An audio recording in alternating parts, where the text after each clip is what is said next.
Hello everyone, स्वागत है आप सभी का हमारे इस यूट्यूब चैनल में। जैसा कि पिछले वीडियो में मुझे बहुत सारे कमेंट्स आए थे कि सर आपको कितना सैलरी मिलता है, क्या अप्रेंटिस के दौरान सैलरी मिलता है भी है या नहीं। और कमेंट आए थे कि सर आपका एज कितना है, अप्रेंटिस के दौरान कहाँ से कहाँ तक एज लिया जाता है और अप्रेंटिस के दौरान हमें क्या काम करना पड़ता है, क्या क्या चीज़ें करनी पड़ती है। तो इसी सारे टॉपिक पे आज हम आपसे डिस्कस करने वाले हैं। तो बिना देरी किए चलिए वीडियो को स्टार्ट करते हैं। आपको सबसे पहले हम ये बता देते हैं कि हमारा जो स्टाइपेंड है वो टोटल 7700 मिलता है, मतलब 7700 रुपये। लेकिन कुछ रूल जो सेंट्रल गवर्नमेंट बनाई थी, डीबीटी डायरेक्ट बेनिफिट ट्रांसफ़र, जो बैंक में 1500 रुपये हमारे सैलरी में से कट जाते थे। 1500 कटने के बाद हमें 6200 रुपये पर मंथ के हिसाब से मिलते थे। अभी भी 6200 रुपये ही मिलते थे। बट हम आपको बताना चाहेंगे कि अगर आप अब जो नए अप्रेंटिसशिप ज्वाइन करेंगे उनको पूरा 7700 ही दिया जाएगा, क्योंकि जो पुराना रूल था उसको समाप्त कर दिया गया है। तो हम आपको लाइव प्रूफ दिखाते हैं कि हमारे अकाउंट में कितना सैलरी आता है और आप भी देख के जान सकते हैं कि हाँ क्या हम सही बोल रहे हैं या झूठ, क्योंकि हम खुद अप्रेंटिसशिप कर रहे हैं और अप्रेंटिसशिप के दौरान हम जो भी जानकारी होती है वो बिल्कुल सटीक और सही देंगे। तो हमारे चैनल से जुड़े रहिएगा और चैनल को सब्सक्राइब नहीं किए हैं तो चैनल को सब्सक्राइब ज़रूर कर लीजिएगा। तो चलिए हम आपको लाइव प्रूफ दिखाते हैं कि हमें कितना सैलरी मिलता है। स्क्रीन शेयर आपको करते हैं कि कितनी सैलरी मिलती है, तो थोड़ा वेट करना पड़ेगा आपको। तो हम आपको दिखाएंगे कि पर मंथ हमारा कितना सैलरी आता है। तो जैसा कि आप वीडियो में आप देख सकते हैं, आपको किनारे पे एक स्क्रीन रिकॉर्डिंग चलता होगा। उस स्क्रीन रिकॉर्डिंग में आज आपको दिखा रहे हैं कि देखिए अभी जो पिछले मतलब जनवरी मंथ का जो सैलरी था हमारा 15 जनवरी को आया था, वो टोटल 6200 रुपये है। जिस मैसेज में लिखा भी गया है कि 6200 रिलीज ऑन 15 जनवरी 2024 को और बाय सियालदा ईस्टर्न रेलवे की तरफ से।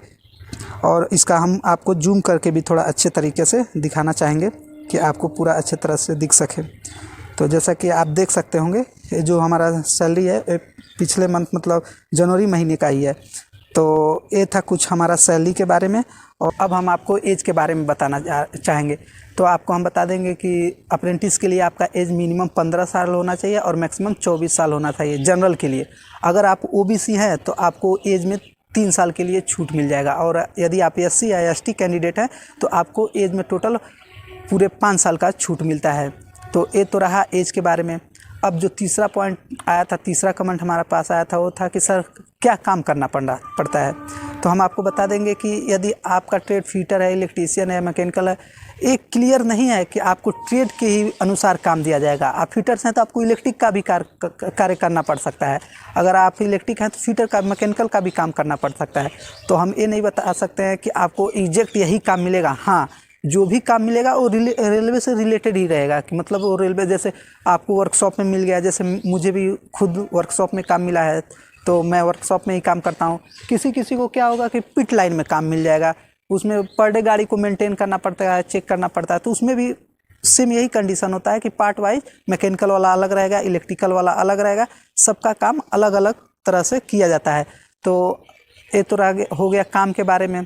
अब नेक्स्ट पॉइंट कि क्या डिप्लोमा वाले भी अप्रेंटिसशिप कर सकते हैं, क्या जिनके पास डिप्लोमा है वो अप्रेंटिसशिप करने के लिए मतलब एलिजिबल है कि नहीं। तो हम आपको बताना चाहेंगे कि रेलवे से अप्रेंटिस वही कर सकते हैं जिनके पास आईटीआई हो। आईटीआई वाले को ही मतलब रेलवे में अप्रेंटिसशिप मिलता है, डिप्लोमा वालों को अप्रेंटिसशिप नहीं मिलता है। तो जो भी डिप्लोमा किए हैं उनको हम बताना चाहेंगे कि रेलवे में आपके लिए अप्रेंटिसशिप की सुविधा नहीं है। हाँ, रेलवे में बहुत सारे अच्छे पोस्ट हैं, उसमें आप ट्राई कर सकते हैं। जैसे कि सबसे पहले आपको जेई में बढ़िया रेफरेंस मिल सकता है, जेई बनने की सोचिए। और जो भी अप्रेंटिसशिप होता है वो केवल आईटीआई के लिए ही होता है। तो हम चाहेंगे कि आप जेई के लिए प्रिपेयर करें अपना। अगर फ्यूचर में आपका हो जाता है तो बहुत बहुत कांग्रेचुलेसन आप लोगों को।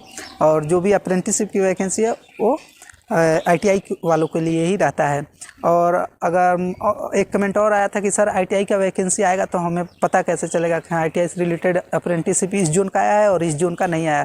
तो हम आपको बताएंगे कि अगर इस चैनल पे आप जुड़े रहेंगे, इस चैनल को सब्सक्राइब कर लेते हैं, तो रेलवे का किसी भी जोन से आता है अप्रेंटिसशिप तो हम सीधे आपको बताएंगे। इस चैनल के माध्यम से जो भी अप्रेंटिसशिप आएगा उसका सारा डिटेल कि और कैटेगरी वाइज कितना सीट है, कहाँ से आप भर सकते हैं, तो कहाँ का कट ऑफ कम जाएगा, हम सारा चीज़ आपको डिटेल्स शेयर करेंगे। तो आप चैनल को सब्सक्राइब कर लीजिएगा। और भी आपके मन में अगर कोई क्वेश्चन होगा तो कमेंट बॉक्स में डाल दीजिएगा, मैं उस सोचूंगा कि जल्दी से जल्दी उस पर रिप्लाई दे दूँ।